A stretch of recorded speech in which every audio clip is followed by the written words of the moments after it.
Everyone, welcome back to this channel. आज के इस वीडियो में हम देखने जा रहे हैं क्लास 2 में बच्चों को इंग्लिश के ग्रामर में सिंगुलर और प्लूरल कैसे पढ़ाया जाता है, किन रूल्स को बच्चों को समझाया जाता है और कैसे आप बच्चों को इजीली उसे समझा सकते हैं। वीडियो को पूरा एंड तक देखें। वीडियो अगर आपको अच्छा लगे, हेल्पफुल लगे तो प्लीज वीडियो को लाइक करें। चैनल पे अगर आप नए हैं तो सब्सक्राइब करके वीडियो अदर पेरेंट्स के साथ शेयर जरूर करें। और जब बच्चे क्लास 2 में आते हैं तो बच्चों को सिंगुलर और प्लूरल का टॉपिक इंग्लिश के ग्रामर में काफी इंपॉर्टेंट टॉपिक बच्चों को समझाया जाता है। बच्चों को सिंगुलर प्लूरल वैसे तो क्लास 1 में भी बच्चों को समझाया जाता है, बट वो बहुत ही बेसिक वे में समझाया जाता है। जब बच्चे क्लास 2 में आते हैं ना तो बच्चों को उनके कुछ रूल्स होते हैं जो बच्चों को समझाए जाते हैं। तो सबसे पहले जब आप इस टॉपिक को स्टार्ट करें तो बच्चों को ये बताएं कि सिंगुलर और प्लूरल का मतलब क्या होता है। तो जैसे देखिए, singular means the word used to refer to one person, place, animal, thing और आइडिया। यानी कि सिंगुलर का मतलब वो होता है जो वर्ड हम यूज करते हैं जिसमें हम सिर्फ किसी एक इंसान को यानी कि पर्सन या फिर जगह या एनिमल या थिंग या आइडिया को दर्शाते हैं, किसी एक के बारे में बात करते हैं तो वो सिंगुलर होता है। उसी तरह से प्लूरल का मतलब क्या हो गया? Plural means the word used to refer to more than one person, place, thing और आइडिया। यानी कि प्लूरल का मतलब क्या हो गया? जो वर्ड हमें एक से ज्यादा पर्सन, प्लेस, एनिमल, थिंग या आइडिया के बारे में बता रहा हो वो हमारा प्लूरल वर्ड हो जाता है। तो इस तरह से बच्चों को सिंगुलर और प्लूरल का डिफरेंस समझाए। अब चलिए देख लेते हैं कि कौन कौन से रूल्स होते हैं जो बच्चों को सिंगुलर और प्लूरल में समझाए जाते हैं। तो कुछ रूल्स होते हैं जो बच्चों को फॉलो करना होता है किसी भी सिंगुलर वर्ड को प्लूरल फॉर्म में कन्वर्ट करने के लिए। इसके लिए जो रूल नंबर 1 है, देखिए यहाँ पे है, most nouns are made plural by adding S to the end of the singular form. यानी कि कई ऐसे नाउन है जिसको अगर हमें प्लूरल फॉर्म में कन्वर्ट करना हो ना उसके सिंगुलर से, तो उसमें सिर्फ उसके वर्ड के एंड में हमें सिर्फ एस का ऐड करना होता है। जैसे देखिए यहाँ पे पहला है कार, तो कार सिंगुलर वर्ड है ना, कार का प्लूरल फॉर्म क्या हो जाएगा? कार्स। तो हमने यहाँ पे कार में आर के बाद हमने एस ऐड कर दिया तो ये प्लूरल हो गया। उसी तरह से सीट, सीट का प्लूरल फॉर्म होता है सीड्स। बैग, बैग का प्लूरल फॉर्म होता है बैग्स। ड्रम, ड्रम का प्लूरल फॉर्म होता है ड्रम्स। तो ये बहुत ही बेसिक रूल है जो बच्चों को क्लास 1 में भी बताया जाता है कि सिर्फ हमें एस को ऐड करना होता है तो वो हो जाता है प्लूरल फॉर्म किसी भी नाउन का। Now the next rule is rule number 2, singular nouns that ends with S, X, Z, SH, CH, O, double S form the plural by adding ES।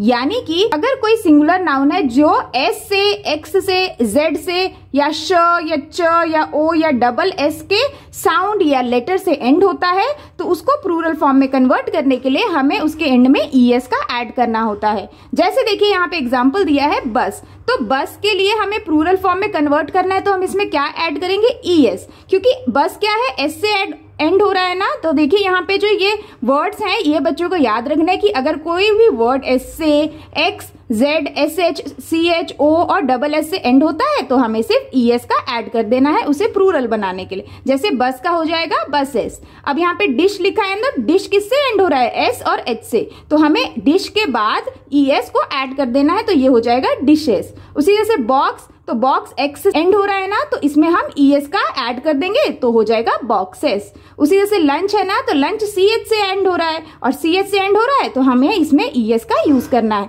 तो ये हो गया सेकेंड रूल जिसमें आपको बच्चों को बताना है कि कोई भी वर्ड अगर S से, X, Z, SH, CH, O और डबल S से एंड हो तो हमें उसमें ES का ऐड करना है उसे प्लूरल बनाने के लिए। अब ये है थर्ड रूल। तो थर्ड रूल में क्या बोला जा रहा है? Noun that ends with O but before that vowel letter is there we use S to make it plural. यानी कि कोई भी नाउन अगर O से एंड हो रहा है लेकिन उसके जस्ट पहले वावल लेटर है तो उसको अगर हमें प्लूरल फॉर्म में बनाना है तो उसमें सिर्फ हम S का ऐड करेंगे। देखिए पहले रूल में हमने पढ़ा था कि अगर O से कोई भी जो वर्ड है वो एंड हो तो उसमें हम ES ऐड करते हैं उसे प्लूरल फॉर्म बनाने के लिए। लेकिन इस वाले रूल में कहा जा रहा है कि ऐसा अगर कोई नाउन है जो O से एंड तो हो रहा है लेकिन उसके जस्ट पहले वावल लेटर है तो उसमें हमें ES ऐड नहीं करना है, उसमें सिर्फ हमें S ऐड करना है ताकि वो प्लूरल फॉर्म में कन्वर्ट हो पाए। जैसे देखिए यहाँ पे रेडियो है ना, तो रेडियो O से एंड हो रहा है तो इसके लिए हम ES ऐड नहीं करेंगे, रेडियोज नहीं होगा, रेडियोज होगा। यानी कि O के पहले I है ना और I वावल है तो इसमें सिर्फ हम S का ऐड करेंगे, रेडियोज। उसी तरह से वीडियो देखिए तो वीडियो भी ओ से एंड हो रहा है, लेकिन इसके पहले ई है, तो ई वावल लेटर है ना, इसीलिए इसमें हम एस का सिर्फ ऐड करेंगे, ई एस ऐड नहीं करना है, सिर्फ एस ऐड करना है। उसी तरह से ऑडियो, ऑडियोस। तो ये बच्चों को आपको बताना है कि कोई भी अगर वर्ड, नाउन अगर ओ से एंड होता है, लेकिन उसके जस्ट पहले अगर कोई भी वावल लेटर है ना, तो उसमें सिर्फ हमें एस का ही ऐड करना है उसे प्लूरल में कन्वर्ट करने के लिए। थर्ड रूल में ही एक और रूल है उसी से कनेक्टेड, जहां पे लिखा है noun that ends with O but before it has consonant letter then put ES. अब यहाँ पे हमने पहले वाले रूल में ये पढ़ा था कि अगर ओ के पहले वावल हो तो हमें सिर्फ एस को ऐड करना है किसी भी नाउन को प्लूरल में कन्वर्ट करने के लिए। उसी में एक और चीज ये भी बोला जा रहा है कि अगर नाउन के पहले कॉन्सोनेंट लेटर होता है तो उस समय हमें ईएस ऐड करना है उसे प्लूरल बनाने के लिए। जैसे देखिए एग्जांपल देखते हैं, यहाँ पे है पोटैटो, तो पोटैटो ओ से एंड हो रहा है, लेकिन उसके जस्ट पहले कॉन्सोनेंट लेटर है ना टी, तो यहाँ पे हम ईएस का ऐड करेंगे, यानी कि पोटैटो का प्लूरल फॉर्म हो जाएगा पोटैटोस, ईएस ऐड हो गया ना।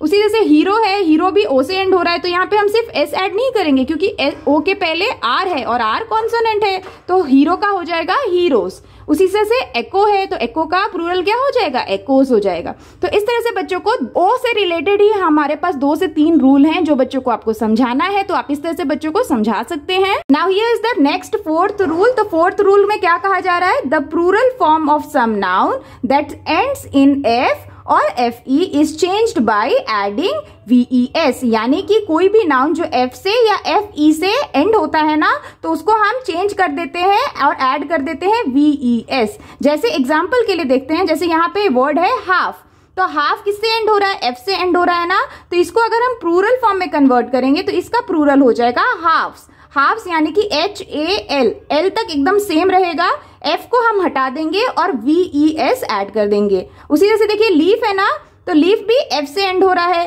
तो एफ को अगर हमें लीफ को प्लूरल में कन्वर्ट करना है तो हम एफ को हटा के उसमें VES को ऐड कर देंगे, तो वो उसका प्लूरल हो जाएगा लीव्स। उसी तरह से देखिए नाइफ है, तो नाइफ देखिए नाइफ एफ और ई से एंड हो रहा है ना, तो यहाँ पे अगर इसे हमें प्लूरल में कन्वर्ट करना है तो नाइफ में एफ ई को हम हटा देंगे और VES को ऐड कर देंगे, तो हो जाएगा नाइफ्स। उसी तरह से वाइफ, वाइफ्स। तो इस तरह से बच्चों को ये रूल भी जरूर बताएं, इसमें बच्चे कई बार कंफ्यूज होते हैं। बच्चों को आपको बस ये बोलना है कि कोई भी नाउन अगर एफ से या FE से एंड होता है तो उसको आपको हटा देना है, उसको प्लूरल करने के लिए उसमें उसकी जगह पे हम VES का ऐड कर देंगे। Now here is the rule number 5। Rule number 5 क्या है, when the Y follows a consonant change Y to I and add ES, यानी कि कुछ ऐसे नाउन्स हैं जो कि Y से एंड होते हैं, तो इस केस में बच्चों को प्लूरल में कन्वर्ट करने के लिए क्या करना होगा, पहले देखना है बच्चों को कि Y के पहले अगर कॉन्सोनेंट लेटर है ना, तो हम Y को हटा के I ऐड कर देंगे और उसके साथ ES ऐड कर देंगे। जैसे देखिए यहाँ पे एग्जांपल है सिटी, अब सिटी है ना, तो सिटी Y से एंड हो रहा है, लेकिन सिटी में Y के पहले कॉन्सोनेंट लेटर है T, तो इसको हम प्लूरल में कैसे कन्वर्ट करेंगे, हम सिटी लिखेंगे CIT, टी के बाद Y को हटा देंगे और इसके बदले हम यूज करेंगे IES, तो हो जाएगा सिटीज। उसी तरह से देखिए पार्टी, पार्टी में भी Y के पहले T है यानी कि कॉन्सोनेंट है, तो इसमें हम अगेन क्या करेंगे, T के बाद IES को ऐड कर देंगे, Y के जगह पे हम IES को ऐड कर देंगे, पार्टीज। उसी तरह से पपी है ना, तो पपी का हो जाएगा पपीज, यहाँ पे हमने Y को हटा दिया और IES को ऐड कर दिया। सेम वे चेरी है, तो चेरी का प्लूरल फॉर्म हो जाएगा चेरीज। अब इसी वे में एक और रूल है इससे कनेक्टेड, जो कि है when the Y follows a vowel then don't change Y, just add S। अब इसमें एक और रूल है कि अगर Y के पहले vowel लेटर है तो उस समय हमें उसमें IES ऐड नहीं करना है, हमें सिर्फ उसमें S ऐड कर देना है उसको प्लूरल में कन्वर्ट करने के लिए।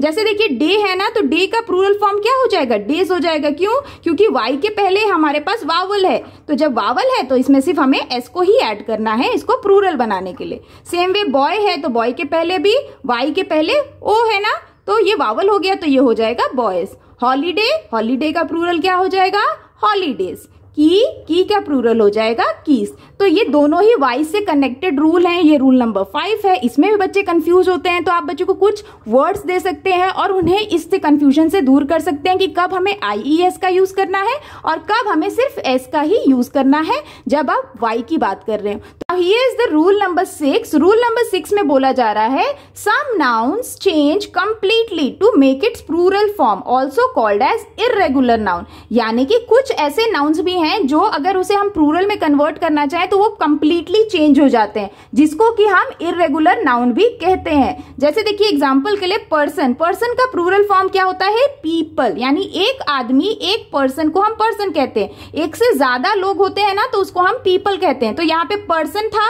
तो पर्सन में ना हमने एस ऐड किया ना ईएस ऐड किया, कुछ भी ऐड नहीं किया, हमने डायरेक्टली इसको पूरी तरह से चेंज करके एक नया वर्ड बताया जो कि है पीपल। तो इस तरह के जो वर्ड्स होते हैं ना, जिसमें जो वर्ड है वो सिंगुलर वो प्लूरल में जब बदलता है तो कंप्लीटली चेंज हो जाता है, उसको हम इर्रेगुलर नाउन कहते हैं। सेम वे मैन है ना, मैन का प्लूरल फॉर्म होता है मेन। उसी तरह से चाइल्ड, चाइल्ड यानी कि एक बच्चा, चिल्ड्रेन, चिल्ड्रेन यानी बहुत सारे बच्चे, एक से ज्यादा बच्चे तो चिल्ड्रेन कहेंगे। उसी तरह से ऑक्स, ऑक्स का प्लूरल हो जाता है oxen. Woman, woman, woman, woman का प्लूरल फॉर्म हो जाता है वुमेन। टूथ, टूथ का प्लूरल फॉर्म हो जाता है टीथ, या टूथ यानी कि एक दांत, टीथ यानी कि बहुत सारे दांत। उसी तरह से फुट, फुट हम एक फुट को कहते हैं और फीट हम कहते हैं एक से ज्यादा फुट को हम फीट कहते हैं। तो ये सारे इर्रेगुलर नाउन्स होते हैं। इस तरह से बच्चों को आप कुछ और वर्ड्स देते हुए बच्चों को इर्रेगुलर नाउन्स की प्रैक्टिस करा सकते हैं। Now here is the rule number 7। तो रूल नंबर 7 में बोला जा रहा है some singular noun do not change at all. यहाँ पे बोला जा रहा है कि कुछ ऐसे भी नाउन है जिसको अगर हमें प्लूरल फॉर्म में कन्वर्ट करना हो ना तो वो एज इट इज रहता है, वो बिल्कुल भी चेंज नहीं होता है। जैसे देखिए शीप, तो शीप का प्लूरल क्या होता है? शीप ही होता है। इसमें हम ना एस ऐड करेंगे ना ईएस ऐड करेंगे और ना ही कंप्लीटली चेंज करेंगे कोई प्लूरल वर्ड में। तो यहाँ पे शीप का प्लूरल फॉर्म शीप होता है, हम इसे चेंज नहीं करेंगे। एक शीप को भी हम शीप कहते हैं, एक से ज्यादा शीप को भी हम शीप ही कहेंगे। उसी तरह से फिश, फिश का प्लूरल भी होता है fish only, not fishes, fishes, ऐसा कुछ भी हम एस या ईएस ऐड नहीं करेंगे, हम सिर्फ फिश का प्लूरल क्या बोलेंगे? फिश ही बोलेंगे। डियर, डियर, एक डियर को भी डियर बोलते हैं, एक से ज्यादा डियर को भी हम डियर बोलेंगे। तो इसी तरह से स्पेसक्राफ्ट, स्पेसक्राफ्ट का प्लूरल भी हो जाएगा स्पेसक्राफ्ट। सीरीज, सीरीज का भी प्लूरल हो जाएगा सीरीज। तो इस तरह से और भी कई ऐसे वर्ड्स हैं जो बच्चों को कंफ्यूजन हो सकता है कि उसमें हम एस ऐड करें या ईएस ऐड करें या नहीं करें। तो इस तरह के कुछ वर्ड्स आप बच्चों को चार्ट के थ्रू समझा सकते हैं कि कुछ ऐसे वर्ड्स होते हैं कि बिल्कुल भी नहीं बदलते अगर हमें उसे प्लूरल फॉर्म में कन्वर्ट करना हो। तो ये हो गया हमारा most important 7th rule. Singular plural से रिलेटेड जो वर्कशीट्स हैं वो मैं आपके साथ अगले वीडियो में शेयर करूंगी। ये वीडियो काफी लंबा हो जाएगा। उम्मीद करती हूँ कि ये रूल्स से रिलेटेड जो टॉपिक है आपके बच्चों के लिए काफी हेल्पफुल रहा होगा। अगर वीडियो आपको अच्छा लगा हो, हेल्पफुल लगा हो तो प्लीज वीडियो को लाइक करें और अगर आप चैनल पे नए हैं तो सब्सक्राइब करना ना भूलें। मिलती हूँ आपसे नेक्स्ट वीडियो वर्कशीट के साथ। तब तक के लिए take care and bye bye.